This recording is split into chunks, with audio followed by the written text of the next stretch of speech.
12 حباية فياجرا يا مفترية كانوا كافيين إن هما ينهوا على حياته وبطريقة بشعة.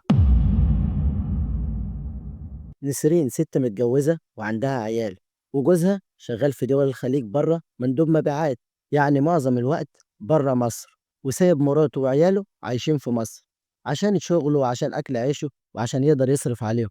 وكان بيبعت لهم فلوس كل شوية، وكان دايما بيتصل عليهم يطمن عليهم في التليفون، يعني شخص كويس ومحترم. المهم استمرت الحياة على كده، ونسرين طلبت من جوزها، كلمته في التليفون قالت له أنا عايزة أنقل من المنطقة اللي أنا قاعدة فيها دي لأنها كلها بلطجية ومنطقة مش نظيفة، عايزة أخد كده شقة في مكان تاني غير المكان ده. جوزها قال لها ماشي عينيا، شوفي انت شقة كويسة وانا هبعت لك فلوس وانقلي عزلي من الشقة اللي انت فيها لشقة تاني. جوزها كان عايز يحسسها ان هي ايه، مش ناقصها حاجة خالص، كان عايز يحسسها ان هو معاها موجود، واي حاجة بتطلبها كان بيبعتها لها عشان يعوضها ان هو مش موجود ومتغرب وبيشتغل بره، فكانت كل حاجة تطلبها كان بيجيبها لها.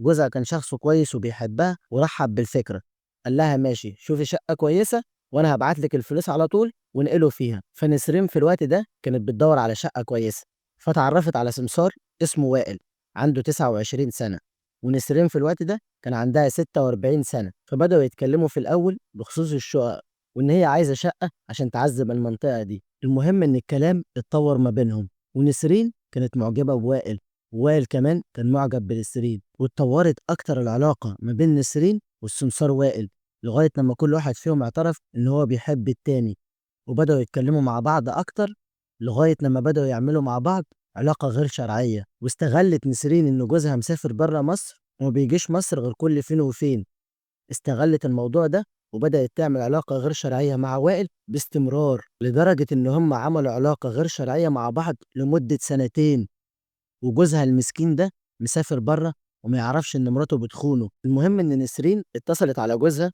وقالت له احنا لقينا شقه كويسه وعايزاك تبعت لنا فلوس عشان هننقل فيها، وبعت لها الفلوس اللي هي عايزاها. وعلى طول نسرين نقلت في الشقه الجديده، ولما عزلت نسرين على الشقه الجديده كان معاها وائل، وفهمت البواب والجيران وكلهم ان وائل ده يبقى ابن اختها، يعني وائل ده يقول لها يا خالتي قدام الناس.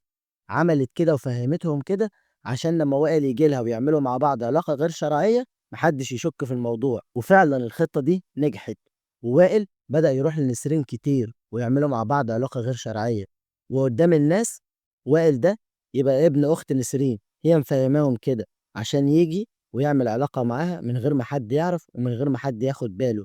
واستغلت إن جوزها مسافر بره ومش بيرجع غير أوقات معيّنة ومناسبات بس. الراجل يا عيني شقيان برّه ما بيرجعش غير على المناسبات، يقضّي معاهم العيد، يقضّي معاهم رمضان، يقعد معاهم في المناسبات ويرجع تاني يشتغل.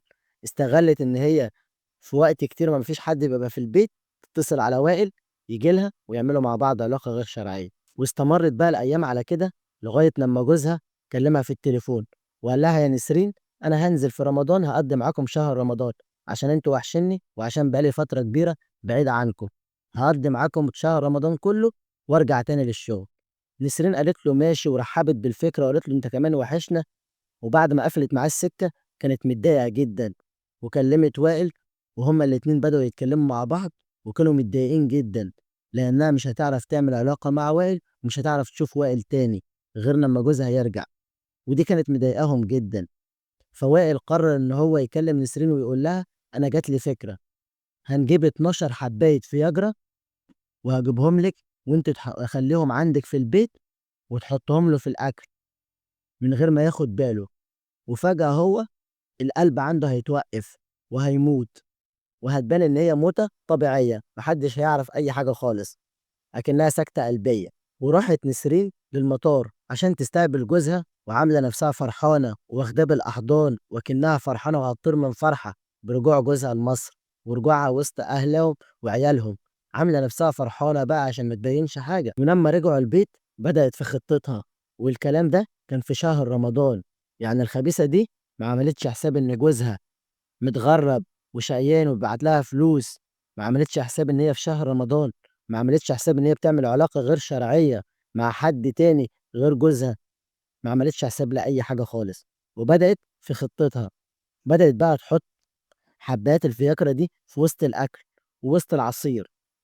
فضلت على الموضوع ده ل3 أيام، حطّت 12 حباية فياجرا في الأكل والعصير، لغاية لمّا جوزها جه في اليوم التالت وقال لها: "أنا تعبان جدًا وداخل أنام عشان أريّح." لكن الراجل المسكين ده دخل ينام وما قامش تاني. بنته تاني يوم كانت بتصحّيه بتقول له: "اصحى يا بابا." لقت إن أبوها مش ما فيش خالص ولا نَفَس وقلبه وقف وما فيش أي حاجة خالص. راحت على طول بلّغت الإسعاف، وفعلًا الإسعاف جات، وأخدوه على المستشفى على طول، لكن للأسف كان مات.